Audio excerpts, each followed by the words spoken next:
Just before you listen to today's episode, this is a quick message to remind you that if you like what you hear, you can help support History Hack, which is run entirely by volunteers using our Patreon account. There are links on all of our episodes, or if a subscription is not your thing, you can also now drop us a line on Ko-fi, which is just the equivalent of buying us a drink. So if you hear an episode, you like it, and you want to chip in just once, then you can do that too. Thank you. Hello and welcome to another instalment of History Hack. I've got Zach with me today. How are you doing, babyface assassin? Yeah, I'm good, mate. This is going to be a good one. I kind of feel that I shouldn't say this is cool, because if I rank something as cool, that should probably instantly mean that it isn't regarded as cool. But you are the world's this is cool. Nerd, you mean? Well, yes, basically. Well, no, I think this is cool stuff. This is the kind of history that I like reading when I want to switch my brain off of all the geopolitical stuff and the World War I misery. So who have we got with us? So today we are joined by Ian Keeble, a professional magician and member of the Magic Circle. He's a lecturer for the Art Society and is author of Stand Up, a professional guide to comedy magic, and Charles Dickens' Magician, Conjuring in Life, Letters and Literature. But today, we're going to be talking about his latest book. I've just read this. It is absolutely brilliant. You're going to love it. It's called The Century of Deception, The Birth of the Hoax in 18th Century England. Ian, great to see you. What folks won't realise, because we edited out the first version, is that's my second attempt at an introduction. Got it right this time. You did. How are you doing? I'm doing very well, thank you. Delighted to see you. I think there's an important distinction that we probably want to clear up right at the start. You focus on hoaxes in your book. So explain for our listeners how that is distinct from cons, because they're two separate things, aren't they? Yes, they are under my definition, I think. I do distinguish between a hoax and a sort of con or a scam. I think a hoax tends to be, in theory, more benign anyway. But as I, having looked at several hoaxes that occurred in the 18th century, they are in fact far from benign, but we can touch on that later. But I think there is one crucial distinction, is that very rarely is a hoax done for financial reasons. It's not in order to obtain money deceitfully from somebody. Of the 10 hoaxes I look at in my book, in fact, only one of them is motivated by financial inducements. And ironically, it's one of the few that fails to realize any money from it. But yes, I think that is a distinction. Cons or scams, we're all familiar with those from our Nigerian prince who writes to us, or that nice man from the BT ringing up and saying there's a problem with your internet. Those are all financial scams or cons. I wouldn't call those hoaxes. So I do make, I think, that important distinction. So you're telling me that those emails that I get, that I'm not special then? You get them as well? Yeah. I'm afraid so, yes. Ah, damn it.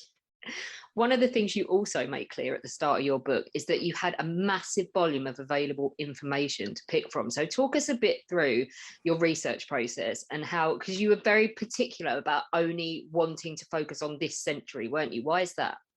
Yes, I was. When I was sort of looking at other books about hoaxes, of which there were many out there, they tended to stretch over a huge period and covered all countries, you know, from the beginning of the 18th century right through to the 21st century.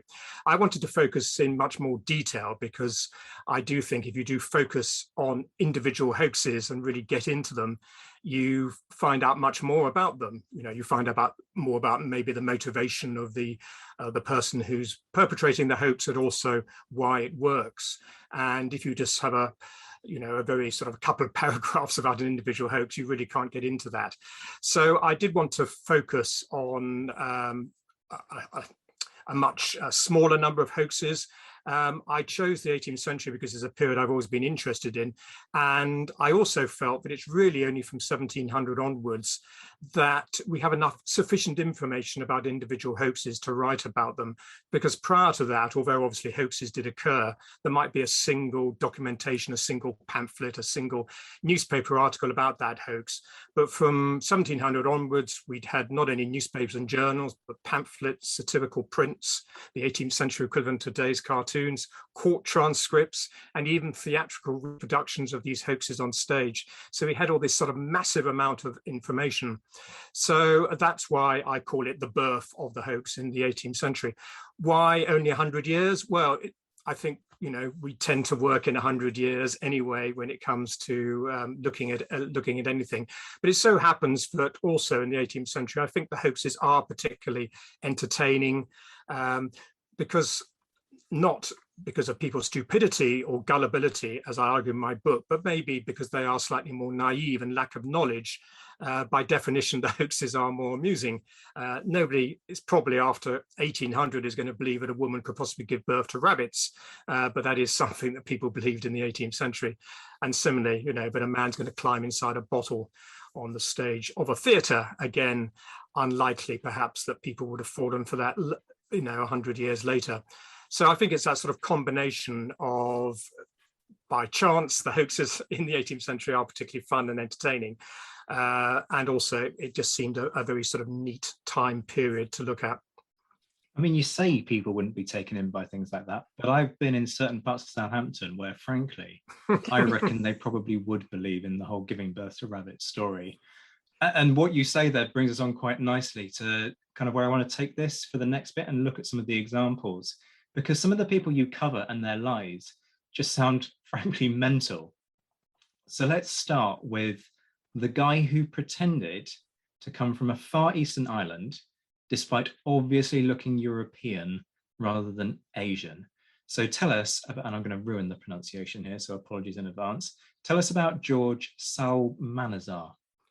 Yes, I pronounce him George Salmanazar, but I'm not sure if that's correct either. So we can go with our pronunciation on that one. Yes, George Salmanazar was actually French, born in the sort of the late 17th century.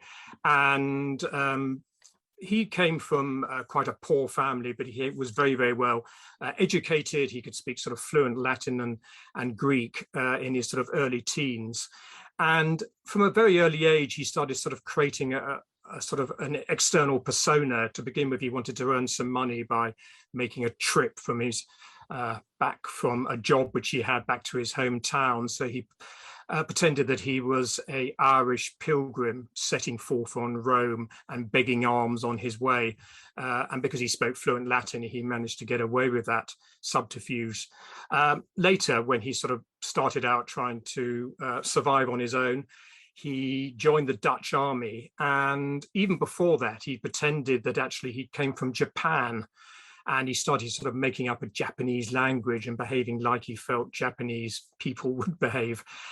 Quite why he did that, we don't really know, but he was clearly somebody who enjoyed playing this sort of rather fantasy figure and perhaps enjoyed the attention which he got from people from pretending to be this. But where it sort of really developed into a full-scale hoax was when he met up with a man who was a clergyman from a Scottish regiment who recognized in George Salmanazar a talent whereby they could perhaps make money. And together they concocted this plan whereby the Reverend Alexander Innes would pretend that he converted George Salmanazar from the heathen religion to the Anglican faith. But they felt that still pretending to be Japanese was a bit dangerous because there might be a few people who knew about Japan. So they opted on Taiwan, although back in the 18th century was known as Formosa. And from then on, George became this Formosan individual. And he came over to England. He was accepted by the Bishop of London.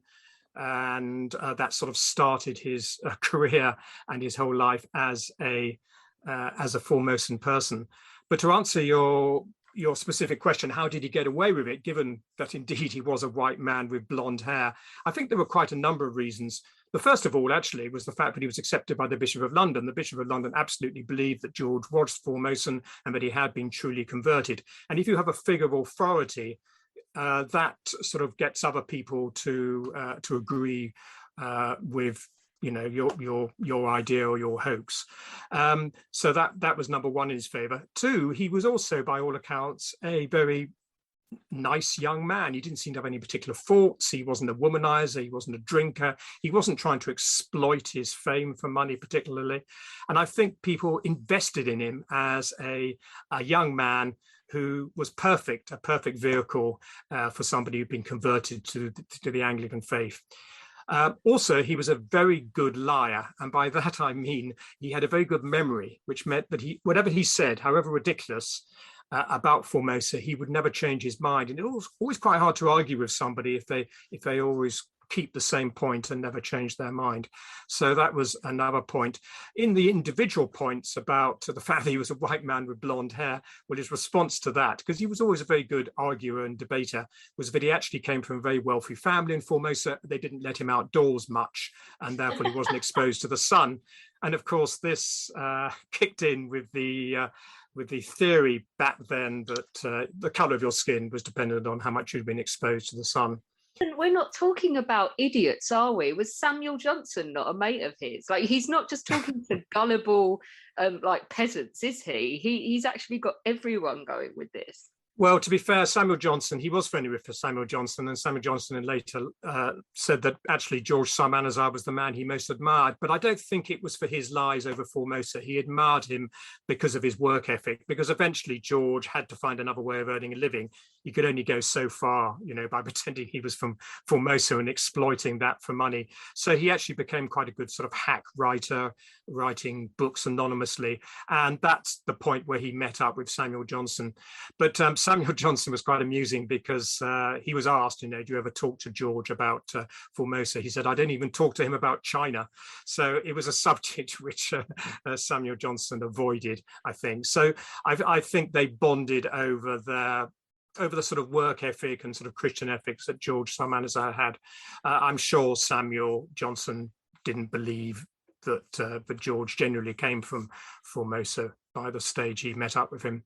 But you are right that a lot of people did fall for it. But you have to remember, people didn't know about Formosa. And even when somebody came over from Formosa and said, look, it's nothing like George is describing, George has said, well, you live on the perimeter of the island. I lived in an enclave in the center of the island. And we had completely different customs from those people on the outside. So he always had an answer to any argument. He's a consummate bullshit artist, isn't he? Absolutely. Yeah. So you've really got to admire him for that, I think. Absolutely. That's impressive. These are skills that we should kind of use down the pub, frankly. Yeah, I feel like they would take us far. Absolutely. Yeah, just remember, but if you're going to lie consistently. Don't be caught out. So having a good memory was part of his way of getting away with it.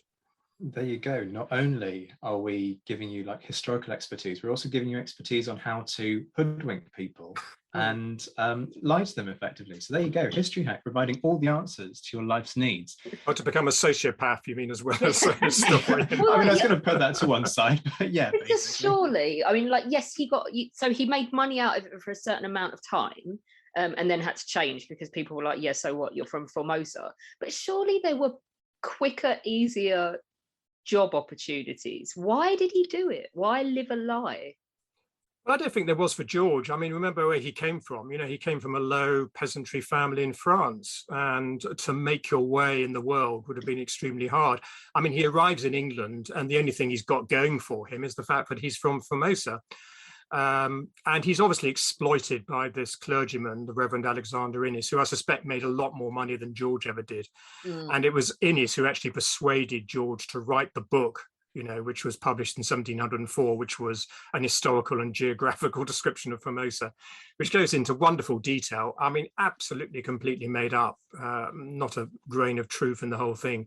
So, and he's paid, not that much money for it. And he has a second edition, which he also writes, again, where he's paid not much money for it.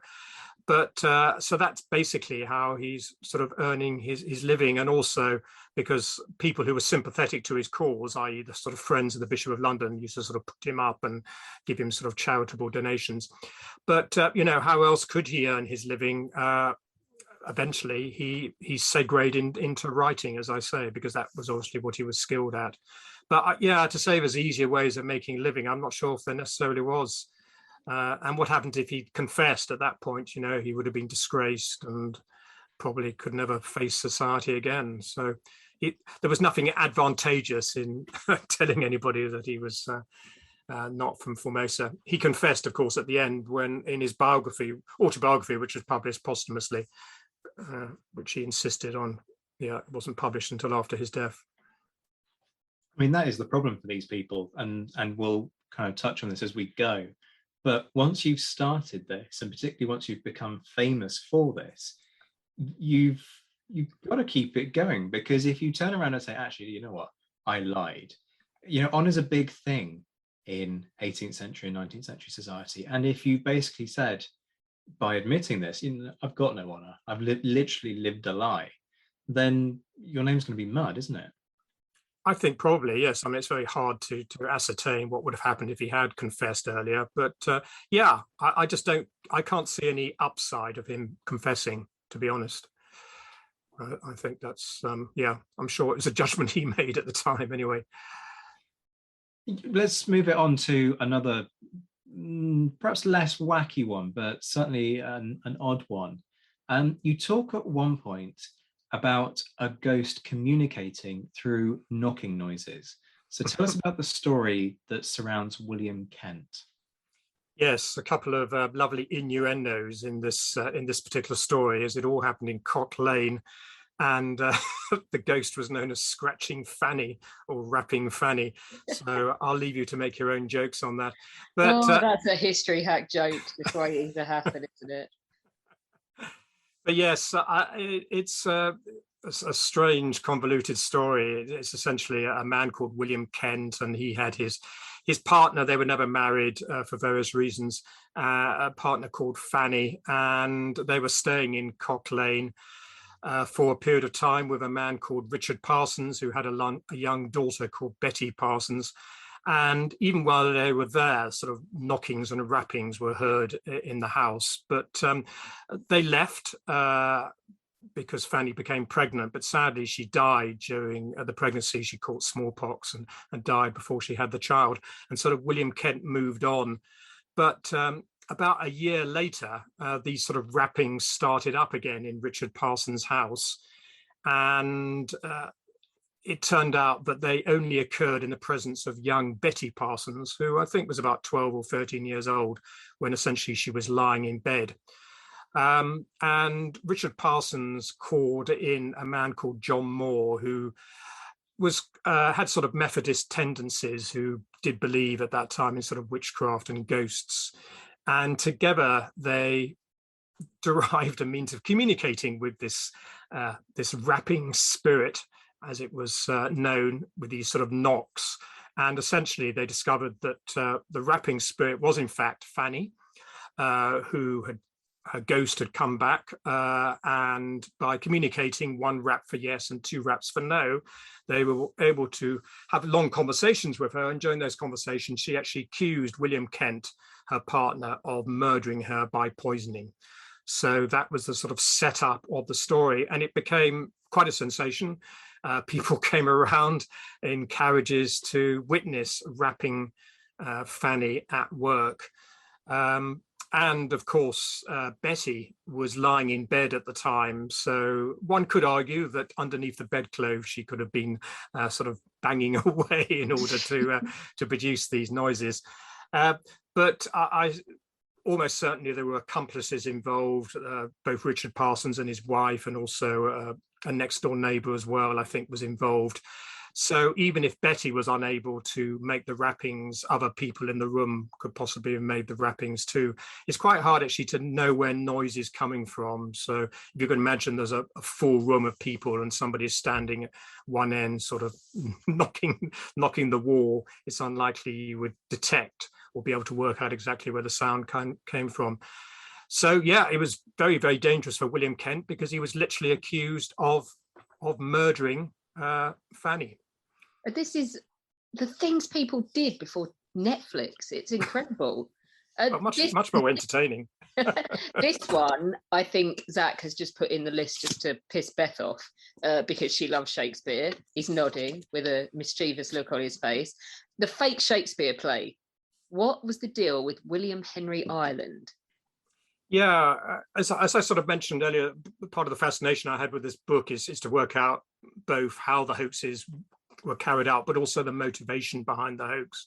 And with William Henry Ireland, you can sort of work out how he succeeded in perpetrating the hoax, but it's quite hard to work out his motivation. Essentially, he was finding Shakespearean documentation in a wardrobe belonging to a Mr. H. Surprise, surprise, we never discover who Mr. H was because he obviously didn't exist.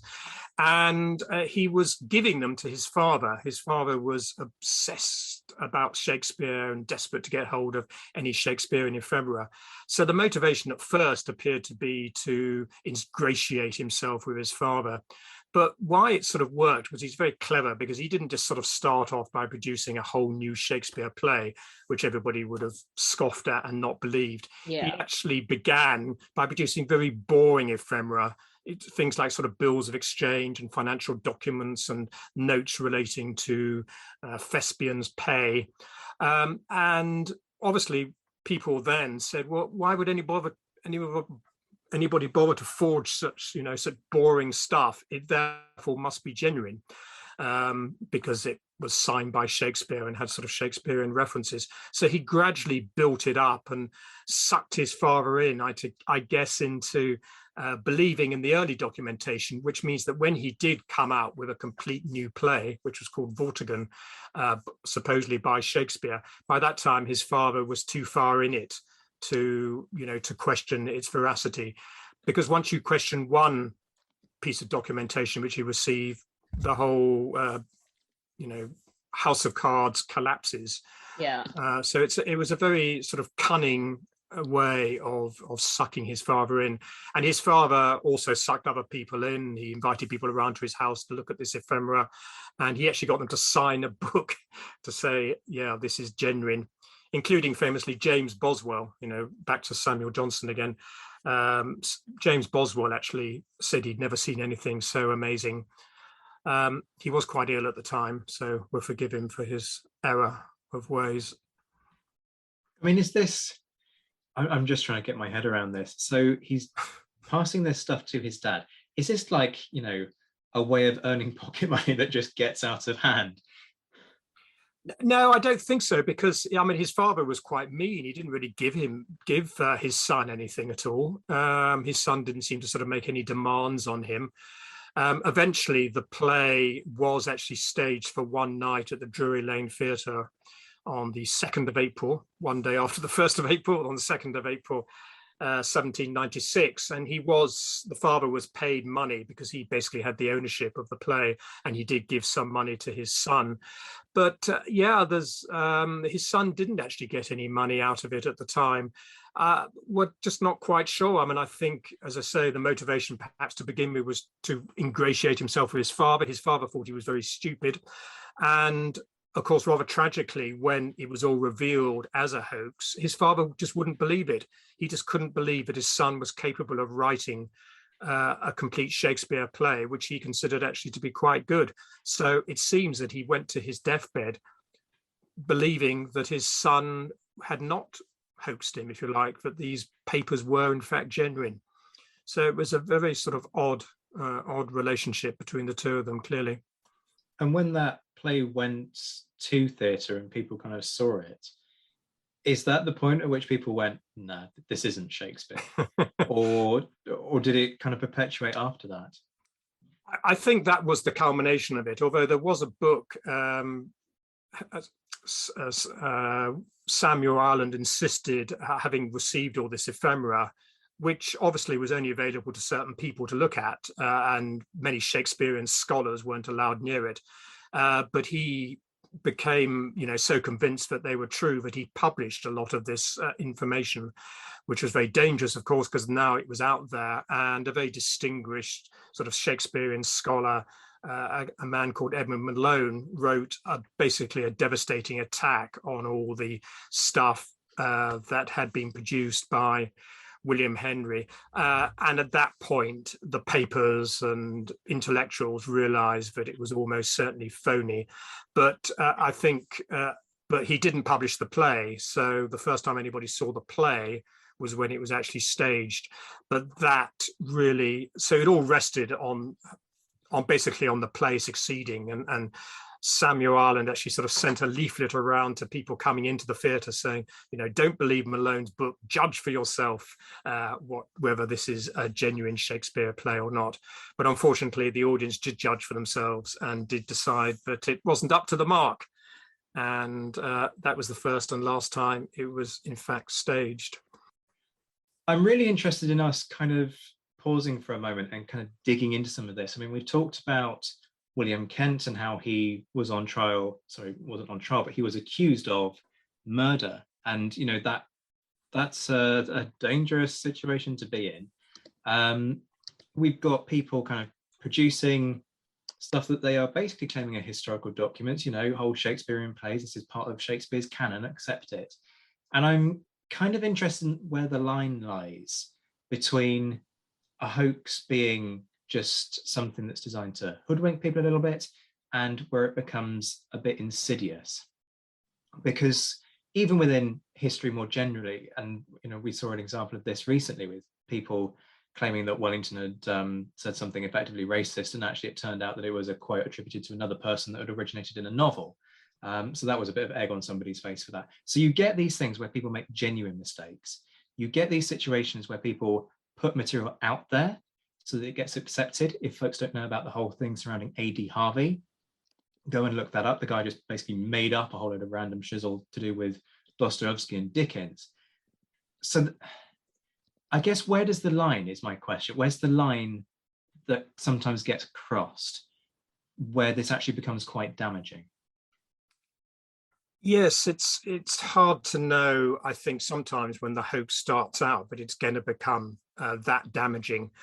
I mean, if you look at the sort of William Kent case, the rappings or knockings that first appeared, I suspect were just a sort of a practical joke by perhaps just by Betty Parsons, the young girl, and maybe the father wasn't even aware of it.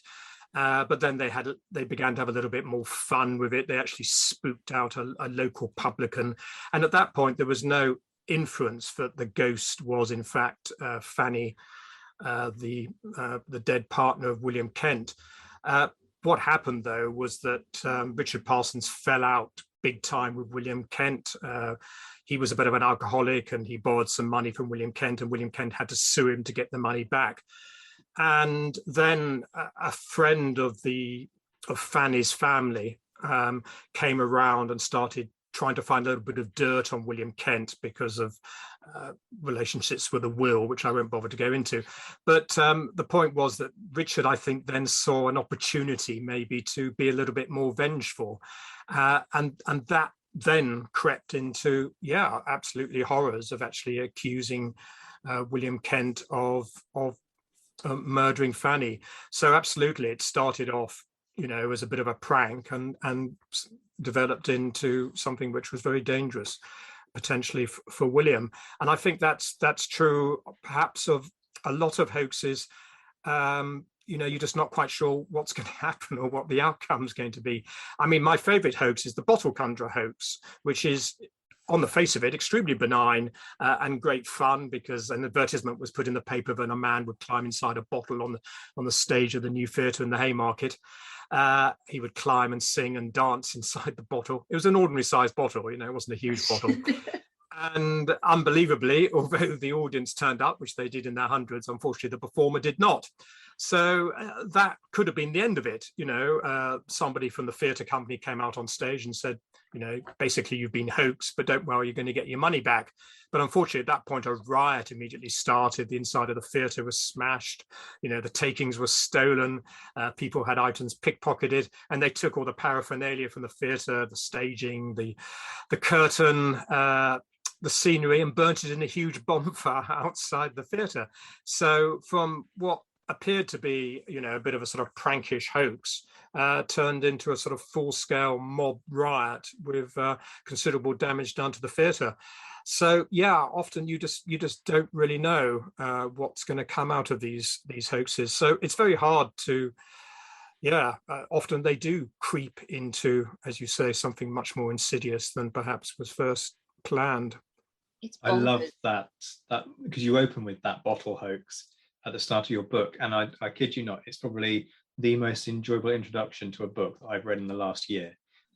So from that point, I was absolutely hooked.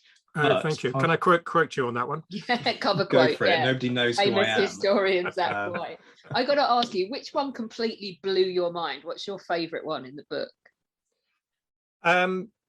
my favorite, well, I definitely, my favorite is the bottle conjurer. I think, I guess perhaps because of my the fact that it's called the bottle conjurer, and I'm a magician, so I had that had quite a sort of influence on me, or attracted me. Also, it's one of the few actually that hadn't really been properly researched. Very little had been written on the bottle conjurer hoax. And in fact, when I first pitched the idea, I pitched doing an entire book on the bottle conjurer hoax, and my agent came back and said he felt it was probably a little bit too niche for the marketplace, which I think was probably so, which is why I'd expanded quite rightly into 10 hoaxes.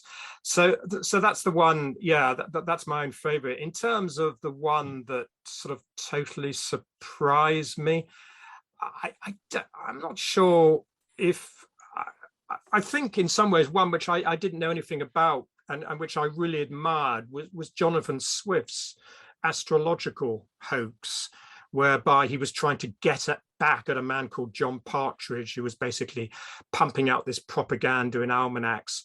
Back in the 18th and earlier, almanacs were a very powerful form of propaganda, and it was almost, they were using them as sort of political manifestos to put their point of view across, their political point of view across. And Jonathan Swift really hated John Partridge, but it's very hard to get back at astrologers as it is today, because they're very clever with their wording. They never say something absolutely specific is going to happen.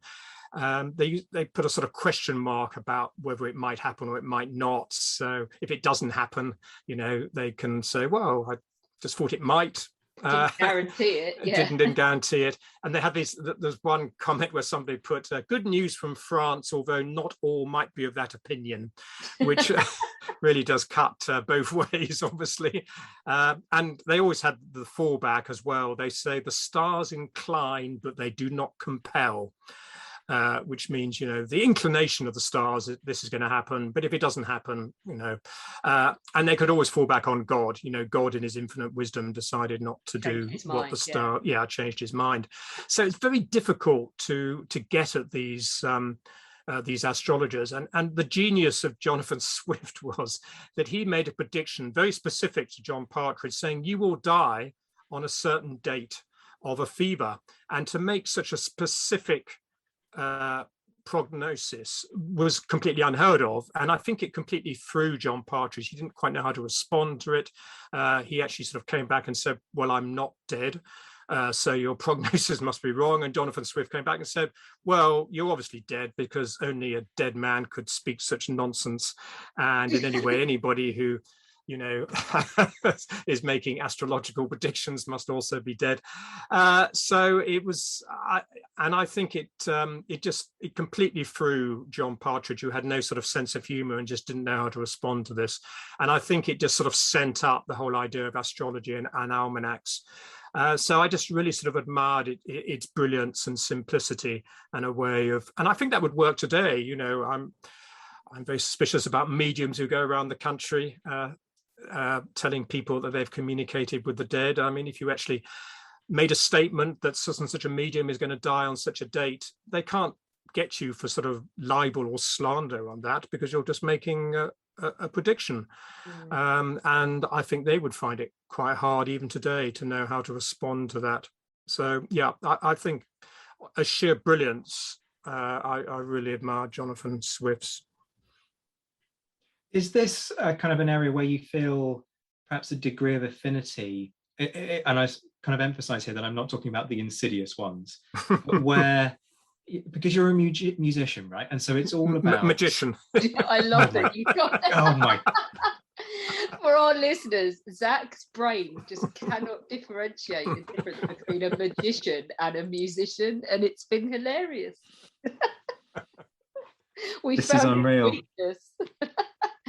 It is a cliche for us magicians. We are often introduced as musicians for some reason. So don't worry. Other people. I think what he's trying to ask is, do you feel affinity with some of these hoaxes because you're a magician? Thank you, Alex. Thank goodness somebody can. I did it myself. I could feel the word musician coming out of my mouth.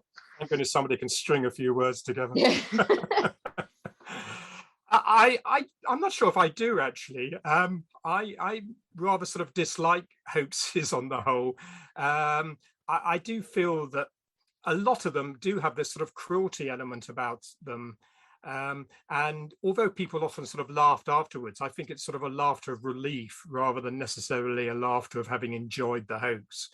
I mean, there was a well-known program of, you're far too young, both of you, to remember it, but Jeremy Beadle used to do a sort of candid camera, Beadle's Box of Tricks and Beadle's About, where he would do hoaxes on people where it looked like their car had been smashed up. And then afterwards he revealed himself and say, look, here I am. Is he not famous for popping up from behind things and people wanting to punch him? Well, yes, he was. He used to sort of disguise himself. I should say that Jeremy Beadle was a lovely man in real life. So he's died a few years ago now, but he was genuinely a lovely man.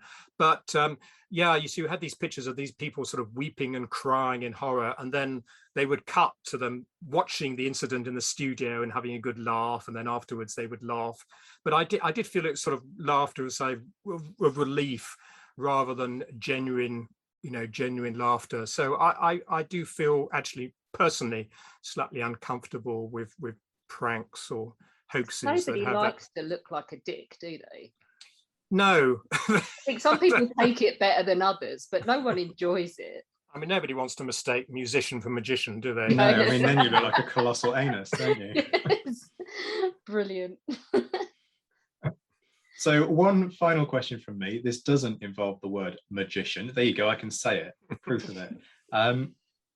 Is the hoax something that you can envisage dying out with modern technology and kind of the ability to instantly fact check everything? Or do you think that actually the opposite is true? And because we have technology, it's easier to pull off more sophisticated hoaxes? It's an interesting one, that one. I think it would probably be hard to produce a hoax of the stature of, a woman giving birth to rabbits now. I mean, that certainly at the time seemed to be the center of conversation everywhere. And I think a large proportion of the population probably believed in it. But I think where hoaxes can become, to use your word from earlier, more sort of insidious, is they can become much more sort of niche. And if you have a sort of a hoax, an internet hoax, if you like, that arrives, some people are going to believe it and some people are not going to believe it. But those people who do believe in a hoax or in a particular story or whatever tend to congregate with other people who also believe in it, and they all look at and they only look at sort of facts that support what they're thinking, the confirmation. In Roswell, New Mexico, for instance. Yeah, it's the famous sort of confirmation bias that we all have about us. We all tend to, gravitate to the areas we're interested in. That's why some of us read left-wing newspapers and some of us read right-wing newspapers or whatever. And I think that's true of hoaxes, and certainly a hoax can develop into a conspiracy theory as well, where again you have that. So I think hoaxes are certainly very much possible now. I just think they're perhaps slightly more niche, maybe. Well, like Kate Jameson gets accused of doctoring her photos. The people. So the accusation on Kate, who posts quite a lot of selfies, is that she moves the position of her eyeballs further apart. Is that right? No, she makes them bigger. She makes her eyes bigger. Yeah. Well, yeah. So I'm not familiar with this. So not a hoax? I'm not familiar with this one. So is this is this what people think's happening? You mean? So I guess we're getting into the realms of people doctoring photos and things like that. It's completely prevalent, isn't it? With people changing. She gets accused of it, and it's funny because she's not doing it. But there are a lot of people, like for instance Beyonce, who draws a thigh gap on every photo and hoaxes the whole world into thinking she has a thigh gap, which she doesn't, because she's a large woman who's nearly 40, who's had 3 children, and it's okay that she doesn't have a thigh gap, but she chops one out anyway. Yeah, well, I don't think you would call that a hoax, though, would you? I mean, that's something just to for herself and her body image, I would guess. So yeah, it's a hard area, but I do think, yes, that hoaxes can absolutely still happen, probably just as much as they ever did. Human nature doesn't change at the end of the day. The reasons why hoaxes happened in the 18th century are exactly the same reason as they happen now. I mean, there were a large number of different reasons, from, you know, believing in an authoritative figure to the very sort of quite nice human nature that we do incline to believe what people tell us. And society can only really function if that happens. I mean, if we lived in a society where we didn't believe what anybody ever said, then we couldn't get on with each other. So I think there's something inherent about humans that we do tend to believe what people say, which means that people can take advantage of that either in an amusing way or in a rather more unpleasant way. That brings me on to one last question from me, which is that I just kind of want to check.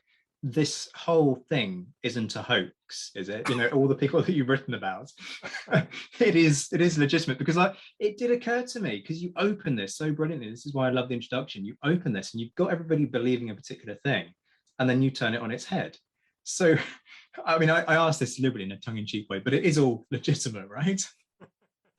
Yes, it is all legitimate. Yeah, I mean, absolutely. I mean, some of the hoaxes I cover in the book have been extensively written about by much greater academics than myself. Others haven't really been touched upon.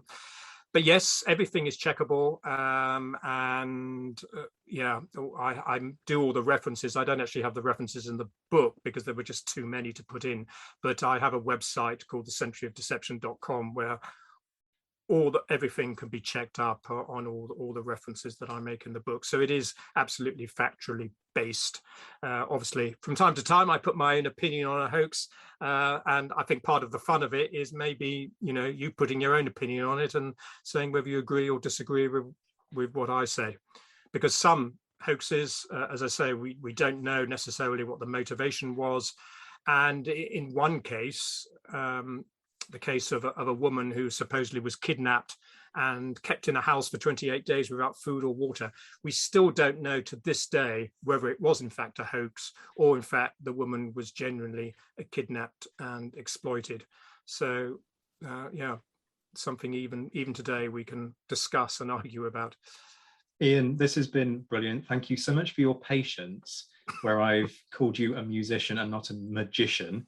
I nearly did it again. This is just awful. Let's wrap this up quickly. So your book, The Century of Deception, is available now, folks. Go and buy it. It's brilliant.